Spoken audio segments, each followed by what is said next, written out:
आज पुन्हा तसंच प्रकारानं अलंकापुरीचं प्राण असलेल्या इंद्रायणी मातेची दुरावस्था पाहायला मिळतीये. महाराष्ट्राचं नेतृत्व करणारे जवळजवळ सर्वच या संतनगरीत येत असतात. वेळोवेळी निवेदनं दिली, उपोषणं झाली आणि आंदोलनं देखील झाली. मात्र इंद्रायणी मातेचा जीव आजही गुदमरतोय. श्री तीर्थक्षेत्र आळंदीतील इंद्रायणी मातेचं पावित्र्य धोक्यात असताना प्रशासनाला मात्र गाढ झोप लागली आहे. इंद्रायणी नदीच्या पाण्यामध्ये विषारी द्रव्यामुळे फेस साचल्याचं पुन्हा एकदा दिसत आहे. सातत्यानं पडणाऱ्या पाण्यावर मोठ्या प्रमाणात विषारी फेस साचल्याचं दिसून येतंय. एका प्रसिद्ध दैनिकानं याबाबत वेळोवेळी बातम्यांच्या मालिका लावल्या. मात्र 2 दिवसात स्वास्थ्य मात्र पुन्हा आजारपण अशा परिस्थितीमध्ये फेसाळलेली इंद्रायणी नदी पुन्हा पाहायला मिळतीये. इंद्रायणी नदीचं पावित्र्य कोणी कोणाला सांगावं अशी परिस्थिती नाही असं असताना देखील उघड्या डोळ्यांनी या पवित्र इंद्रायणी नदीचे लचके तोडले जात आहेत. मात्र प्रशासनाची मगरीची झोप उडणार कधी? सुप्त स्वरूपातील हे विष नक्कीच जनावरांचे जीव घेत असतील. मध्यंतरीच्या काळात आळंदीच्या इंद्रायणी तीरावर मृत माशांचे थर सापडले.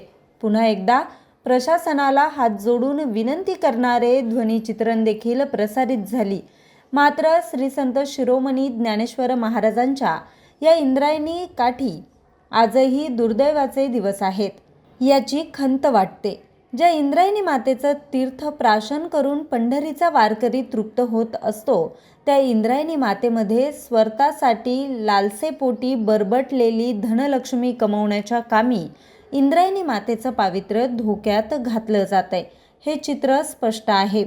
पवित्र इंद्रायणीच्या प्रदूषण मुक्तीसाठी वारंवार शासकीय पातळीवर निवेदनं दिली. मात्र नेमकं पाणी मुरतंय कुठं याचं आजही उत्तर निरुत्तरितच आहे. प्रशासन झोपेतून उठणार का? आजारपणातील संत नगरीला कोण वाली होणार? की इंद्रायणी मातेला न्याय मिळवण्यासाठी प्रायचित्त घ्यावं लागणार?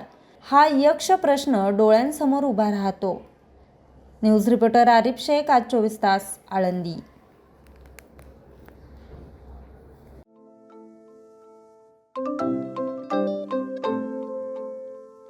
नवनवीन आणि ताज्या घडामोडींसाठी आज 24 तास सबस्क्राईब करा.